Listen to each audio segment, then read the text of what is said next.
ဒီလိုမျိုးတင်းတိတ်တွေအမဲဆက်တွေနောက်အရေပြားနေတာပူဆက်ပူလောင်ဖြစ်တာနေလောင်တာတွေကနေစပြီးတော့အရေပြားကင်ဆာယောဂအဲ့တော့စားတဲ့ပြဿနာတွေကအခုလိုနွေးရသည်မှာအဖြစ်များပါတယ်အဲ့တော့ဒီပြဿနာတွေကိုကောက်ွယ်ဖို့အတွက်ကျွန်တော်တို့မဖြစ်မနေအသုံးပြုပေးတဲ့အရာကတော့နေလောင်က sunscreen ပဲဖြစ်ပါတယ်ဟောဒါကြောင့်ဒီနေ့ဗီဒီယိုမှာဒီပြဿနာတွေကိုကောက်ွယ်ဖို့အတွက်အသားရည်အမျိုးအစားအားလုံးအသုံးပြုလို့ရတဲ့နေလောင်က sunscreen တခုကိုကျွန်တော် recommend လုပ်ပေးတော့ပါမယ်အဲ့တော့ sunscreen ကြောင့်ပြောတဲ့အခါမှာလူတော်တော်များများကဘယ်အမျိုးအစားသုံးရမလဲဘယ်မှာဝယ်ရမလဲစသဖြင့်မေးကြလွန်တဲ့အတွက်ကြောင့်မလို့ဒီဗီဒီယိုရဲ့နောက်ဆုံးမှာဝယ်လို့ရမယ့်နေရာကိုပါကျွန်တော်တခါတည်းပြောပြတော့မယ်အဲ့တော့အားလုံးမင်္ဂလာပါကျွန်တော်ကတော့အလှပရည်ရာဘူတုဒတွေညဝေပေးနေတဲ့ဒေါက်တာအောင်ဖြစ်ပါတယ်အဲ့တော့ကျွန်တော်ဒီနေ့ recommend လုပ်ပေးသွားမယ့် sunscreen တွေကတော့ဒီ Bioderma ကနေထုတ်ထားတဲ့ Phototan Age Defense Ultra Fluid Series တွေကဒီ T02 လေးပဲဖြစ်ပါတယ်ဒီ series ထဲမှာဆိုရင်ကျွန်တော်တို့ကမျိုးစား၃မျိုးလာတယ်ဒီထဲကမှဒီ makeup သားပါတာကိုကြိုက်တဲ့သူတွေအတွက်ဒီ makeup သားပါတဲ့ T02 လေးကြောင့်ကိုပြပြပေးသွားမှာဖြစ်ပါတယ်အဲ့တော့ဘာကြောင့်မလို့ဒါလေးကိုကျွန်တော် recommend လုပ်ပေးတာလဲဆိုတော့လည်းတစ်ချက်ချင်းစီပြပြပေးသွားပါမယ်အဲ့တော့ကျွန်တော်တို့တွေတွေ့ကြုံခံစားနေရတဲ့ဒီတင်းတိတ်တွေအမဲဆက်တွေနောက်နေလောင်တာတို့ပြီးတော့အရေးကြောင်းပေါ်တာတို့ဒီပြဿနာတွေကနေရောင်ခြည်မှာပါဝင်တဲ့ခရမ်းလွန်ရောင်ခြည်တွေကြောင့်လည်းဖြစ်စေတတ်တယ်လို့ဒီပတ်ဝန်းကျင်နဲ့လေထုညဉ့်ညမ်းမှုတွေကြောင့်လည်းဖြစ်စေတတ်ပါတယ်ဒီ Phototan Age Defense ဒီ Ultra Fluid ဒီ T02 လေးထဲမှာဆိုရင်ဒီ Bioderma ရဲ့ Environmental Active Defense Technology ကိုအသုံးပြုထားတာဖြစ်တဲ့အတွက်ကြောင့်မို့လို့ဒီနေရောင်ခြည်မှာပါဝင်တဲ့ခရမ်းလွန်ရောင်ခြည်တွေကိုလည်းကာကွယ်ပေးနိုင်တယ်လို့ဒီပတ်ဝန်းကျင်လေထုညဉ့်ညမ်းမှုတွေကြောင့်ဖြစ်စေတဲ့အရေပြားပျက်စီးခြင်းတွေကိုလည်းကာကွယ်ပေးနိုင်ပါတယ်အဲ့တော့သူ့မှာပါဝင်တဲ့ဒီ biological protection အနေနဲ့ atoin နဲ့ mannitol ဆိုတဲ့ဓာတ်တွေပါတယ်။နောက် physical protection အနေနဲ့ဆိုရင်ဒီခရမ်းလွန်ရောင်ခြည်ကိုကောက်ွယ်ပေးဖို့အတွက်ဒီမဖြစ်မနေလိုအပ်တဲ့ filter ၃ခုကိုပဲသူကအသုံးပြုထားတယ်။အဲ့တော့ဒီအရေပြားရဲ့သဘာဝနဲ့ကိုက်ညီတဲ့ filter တွေကိုပဲသူကသုံးထားတယ်။မလိုအပ်တဲ့ဒီ filter တွေအများကြီးမသုံးထားတဲ့အတွက်ကြောင့်မလို့ဒီချွေးပေါက်ပိတ်တာတို့အစီပေါက်ပိတ်တာတို့ဝက်ချန်တွေပိုဆိုးတာတို့စားတဲ့ပြဿနာတွေကိုလည်းမဖြစ်အောင်လို့သူအများကြီးရှော့ချပေးထားတယ်။အဲ့တော့ SPF ကလည်း50+ ပါတယ်နောက် PA ကလည်းကျွန်တော်4+ ပါတယ်အဲ့တော့ plus လေးလုံးပါတယ်ဒါကြောင့်မလို့ဒါခရမ်းလွန်ရောင်ခြည်တွေကိုလည်းကောင်းကောင်းကြီးကောက်ွယ်ပေးနိုင်တယ်အဲ့တော့သူ့မှာပါဝင်တဲ့ဒီ atoin ဓာတ်ကဒီအရေပြားကျန်းမာရေးအတွက်အရန်ကိုအရေးပါတဲ့ဒီ Langerhans cells လေးတွေ migration ဖြစ်ပြီးတော့ပျက်စီးမသွားအောင်လို့ကောက်ွယ်ပေးတယ်ထိန်းပေးတယ်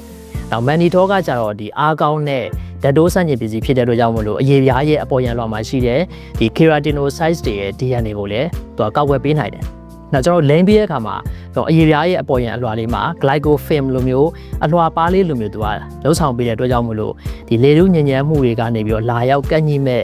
့အညစ်အကြေးတွေအစိတ်တောက်တွေကိုလည်းသူကအရေပြားမှာလာပြီးမကန့်ညှိအောင်လို့ကောက်ွယ်ပေးတယ်ဒါအပြင်ဒီ detox science ကိုအသုံးပြုထားတာဖြစ်တဲ့အတွက်ကြောင့်မလို့ဒီသူ့ရဲ့အစိတ်တောက်ဖယ်ရှားပေးတဲ့အာနိသင်ကြောင့်မို့လို့ကျွန်တော်ဒီအရေပြားရဲ့သဘာဝကာကွယ်ရေးလုပ်ငန်းစဉ်ကိုလည်းသူအားကောင်းစေတယ်ပြီးတော့ iron oxide လည်းပါတဲ့အတွက်ကြောင့်မို့လို့သူက tinted sunscreen တစ်ခုအနေနဲ့နေရောင်ခြည်မှာပါဝင်တဲ့ခရမ်းလွန်ရောင်ခြည်တွေအပြင်ကျွန်တော်ဒီမီးသီးတွေမီးချောင်းတွေဖုန်းတွေကွန်ပျူတာတွေပေါ့နော်ဒါတွေကနေထွက်လာတဲ့စွမ်းအားပြင်းအလင်းတန်းတွေဖြစ်တဲ့ဒီ high energy visible light တွေကိုပါကောက်ွယ်ပေးနိုင်တယ်အဲ့တော့ဒီတော့ကျွန်တော်တို့ကတင်းတိတ်သမားတွေအမဲဆက်သမားတွေအတွက်ကိုအများကြီးအကျိုးရှိတယ်သူ့ရဲ့ texture ကလည်းသူက lightweight ဖြစ်တယ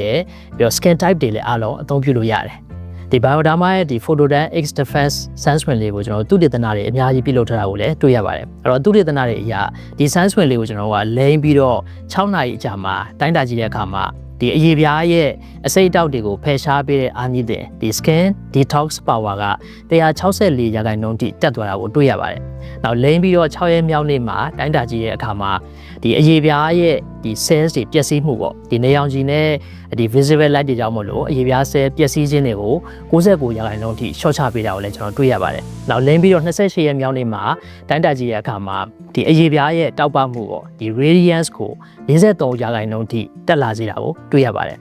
ဒါအပြင်ဒီ Bioderma product တွေကဒီနိုင်ငံတကာမှာရှိတဲ့အရေပြားအထုကုတွေရဲ့ထောက်ခံချက်တွေကိုလည်းရရှိထားတာဖြစ်ပါတယ်ဒါကတော့ဒီ Bioderma ဒီ Phototan Age Defense Sunscreen လေးရဲ့သူ့ရဲ့အားသာချက်တွေပေါ့ဒါဆိုရင်ကျွန်တော်ဒီ sunscreen လေးကို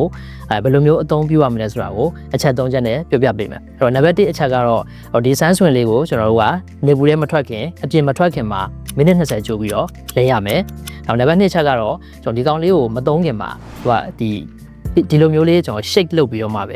ကျွန်တော်အသုံးပြုပေးရမယ်အဲ့တော့အထဲမှာသူ့ရဲ့ဒီ composition ကိုပို့ပြီးတော့အားကောင်းစေဖို့အတွက်ပေါ့နော် shake လုပ်ပြီးတော့ကျွန်တော်အသုံးပြုပေးရမယ်နောက်နံပါတ်3ချက်ကတော့ကျွန်တော်3နာရီကြာ တစ်ခါပြန်ပြီးတော့လိမ့်ပေးမယ်အဲ့တော့3နာရီပြီးရင်တစ်ခါထပ်ပြီးတော့လိမ့်မယ်ပေါ့ဒီလိုမျိုးအသုံးပြုပေးမယ်ဆိုရင်တော့ဒါအထီရောက်စောကောက်ွယ်မှုကိုရရှိစေနိုင်တာဖြစ်ပါတယ်အဲ့တော့အခုလောက်ဆိုရင်ကျွန်တော်အခုလိုနွေရသည်မှာဒီအသားရည်ပျက်စီးတာတွေနောက်နေလောင်တာပြီးတော့တင်းတိတ်တွေအမဲဆက်တွေပေါ့နော်ဒါတွေကိုမဖြစ်အောင်ကောက်ွယ်ဖို့အတွက်ပုံမဆိုးအောင်ကောက်ွယ်ဖို့အတွက်ဒီနေလောင်ကဆန်းဆွင်ကဘယ်လောက်ထိအရေးပါလဲဆိုတာကိုသိရှိသွားမယ်လို့ယူဆပါတယ်ကျွန်တော်ကဆန်းဆွင်ရေးချဲတဲ့အခါမှာဒီကောင်းလို့ရရတွေကိုလိုက်ပြီးတော့သုံးနေမယ်အစားဒီလိုမျိုးဒါတေချာတဲ့ထိရောက်တဲ့ဆန်းဆွင်မျိုးကိုပဲရွေးချယ်ဖို့ကျွန်တော်အနေနဲ့ဒီနေရာကနေပြီးတော့အကြံပြုလိုက်ရပါတယ်ဒီဘိုင်ယိုဒါမာရဲ့ဒီဆန်းဆွင်လေးကိုဝယ်ယူခြင်းတဲ့သူတွေရှိရဆိုရင်ဒီဘိုင်ယိုဒါမာမြန်မာ Facebook page နောက် TikTok ပေါ့နော်ဒီနေရာတွေမှာတွားရောက်ပြီးတော့စုံစမ်းပြီးတော့ပါယူနိုင်ပါတယ်အားလုံးကိုကျေးဇူးတင်ပါတယ်